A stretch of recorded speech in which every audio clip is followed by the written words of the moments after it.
Good morning friends, welcome to మా animal health YouTube channel. So నేను మీ doctor M Ajay Kumar. ఈరోజు నేను చెప్పబోయేటువంటి అంశం ఏంటంటే, ప్రెగ్నెన్సీ టైంలో అతి ముఖ్యమైన దశ ఏమిటి, ఆ దశలో దాని యొక్క పోషణ కానీ మనం తీసుకోవాల్సినటువంటి జాగ్రత్తలు కానీ ఎలా ఉండాలనే విషయం గురించి ఇప్పుడు నేను చర్చించబోతున్నాను. దానికంటే ముందు ఎవరైతే నా ఛానల్కి ఫస్ట్ టైం వస్తున్నారో ప్లీజ్ డూ సబ్స్క్రైబ్. ఎవరైతే చూసి కూడా సబ్స్క్రైబ్ చేయట్లేదో దయచేసి సబ్స్క్రైబ్ చేయండి. సబ్స్క్రైబ్ చేసుకున్నట్లయితే నా వీడియోల లింక్స్ అని మీకు నోటిఫికేషన్ రూపంలో రావడం జరుగుతుంది. ఇకపోతే ఈరోజు అంశంలోకి వెళ్తే, మనందరికీ తెలుసు, పాల వ్యాపారం, పాడి పరిశ్రమ అనేది మొత్తం పశువు యొక్క ఈనడం, డెలివరీ, దాని తర్వాత ఈనిన తర్వాత అది పాల ఉత్పత్తి ఎలా ఇవ్వడం అనే దానిపైనే మొత్తం 100% ఆధారపడి ఉంది.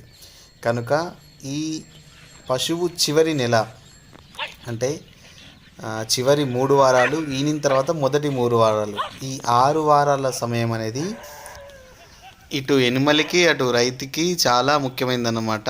సో రైతులు అనేవాళ్ళు ఖచ్చితంగా ఈ 6 వారాల సమయంలో మనం కొన్ని పోషణ పరంగాను, అదేవిధంగా కొన్ని యాజమాన్య పరంగాను చర్యలు తీసుకున్నట్లయితే చాలా వరకు ఈనేటప్పుడు కొన్నిసార్లు ఏం జరుగుతుందంటే అబార్షన్స్ జరుగుతాయి, లేదంటే డిస్ట్రోక్ అవుతుంది, కొన్నిసార్లు మెయ్య వేయడం కానీ, ప్రొలాప్స్ రావడం కానీ, ఇట్లాంటి చాలా రకాలైనటువంటి ప్రాబ్లమ్స్ వస్తాయి. కొన్నిసార్లు ఈనిన తర్వాత మిల్క్ ఫీవర్ వస్తుంది, కొన్నిసార్లు మాస్టైటిస్ డెవలప్ అవుతుంది. ఇట్లా మన మొత్తం లాక్టేషన్ అంటే ఒక 300 రోజులు మనం ప్రొడ్యూస్ చేసేటువంటి మిల్క్కి సంబంధించి ఈ 6 వారాలు చాలా కీలకమైనవి. కనుక ఈ 6 వారాల పైన రైతులు ప్రత్యేకమైనటువంటి శ్రద్ధను వహించాల్సి ఉంటుంది. సో ఈ 6 వారాల్లో పోషణ పరంగా తీసుకోవాల్సినటువంటి జాగ్రత్తలు ఏంటో నేను చెప్తాను. మొదటిది ఏంటంటే, ఈ చివరి 3 నెలల్లో దూడ అనేది విపరీతంగా సైజ్ పెరగడం జరుగుతుంది. తద్వారా ఏమవుతుందంటే రూమెన్ యొక్క సైజ్ తగ్గుతుంది. అంటే యాక్చువల్గా రూమెన్లో తినేంత కంటే చాలా తక్కువగా తింటుంది. కనుక ఈ సమయంలో మనం పెట్టేటువంటి ఫీడ్ అయితే ఎంత ఉందో, మనం తక్కువ మోతాదులో ఎనిమల్ తీసుకుంటాం కాబట్టి ఈ తక్కువ అమౌంట్లోనే దానికి కావాల్సినటువంటి అన్ని పోషకాలు ఉండేలాగా తీసుకోవాలి.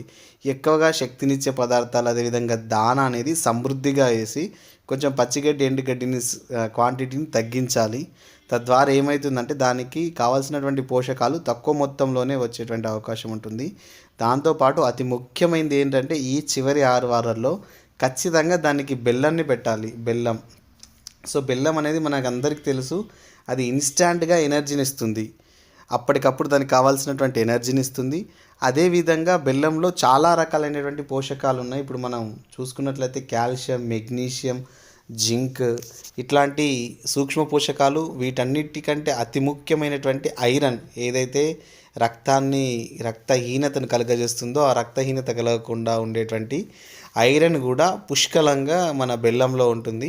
సో గనక ఈ బెల్లాన్ని రోజుకి 300 గ్రాములు, అంటే ఉదయం 150 గ్రాములు, సాయంత్రం 150 గ్రాముల చొప్పున మనం అందించినట్లయితే చాలా వరకు దానికి కావాల్సినటువంటి శక్తిని అది పొందుతుంది. ఇది ఈనకుంటే 3 వారాల ముందు, ఈనిన తర్వాత 3 వారాల వరకు ఈ బెల్లాన్ని మనం ఇవ్వాలి. ఈ బెల్లం ఇవ్వడం వల్ల పశువు అనేది చాలా సమయం వరకు ఎనర్జెటిక్గా ఉంటుంది. అదేవిధంగా ఈనిన తర్వాత వచ్చేటువంటి మెయ్య వేయడం కావచ్చు, మాయ పడకపోవడం కావచ్చు, ఇలాంటి సమస్యలు అనేవి రాకుండా ఉండేందుకు కావలసినటువంటి ఎనర్జీని తల్లికి ఈ బెల్లం అనేది